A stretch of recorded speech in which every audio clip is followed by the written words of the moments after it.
Les nouveaux traitements, ils sont essentiellement basés sur la caractérisation des sous-types de cancer du sein. Il y a en gros 3 grandes catégories. Les cancers du sein qui dépendent des récepteurs aux hormones, qui sont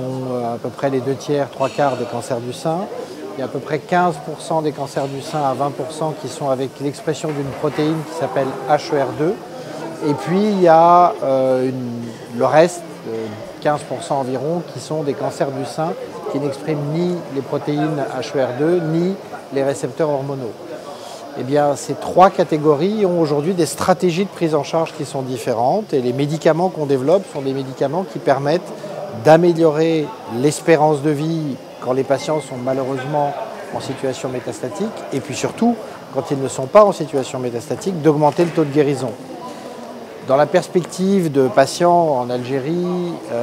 mais comme dans d'autres pays, il est clair que tout ceci n'a de sens que si on met en place d'abord de la prévention et du dépistage,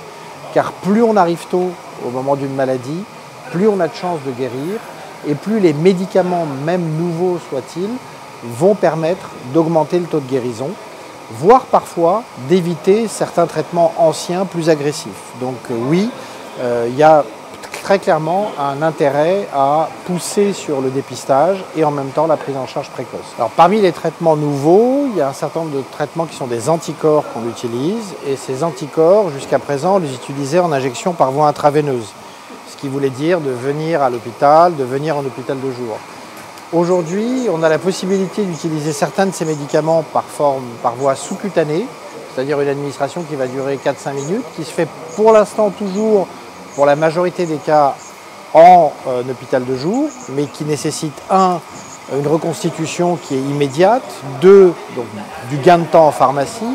2, une administration très courte de quelques minutes versus une demi-heure ou 1 heure, donc un gain de temps en hôpital de jour, et 3, pour les patients, il n'y a pas d'injection intraveineuse, il n'y a pas de dispositif type porte-à-4, c'est beaucoup plus simple et de loin les patientes préfèrent ce type d'administration. Enfin, dernière possibilité,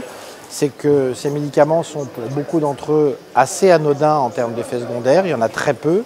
Et donc on peut imaginer que l'organisation des systèmes de santé peut permettre, pourquoi pas un jour, de faire ça à la maison ou à côté de chez soi, dans des dispensaires avec clairement un bénéfice en termes de qualité de vie. Vous allez augmenter ce qu'on appelle l'index thérapeutique, c'est-à-dire la possibilité d'avoir des médicaments actifs avec plus de guérison, plus de qualité de vie,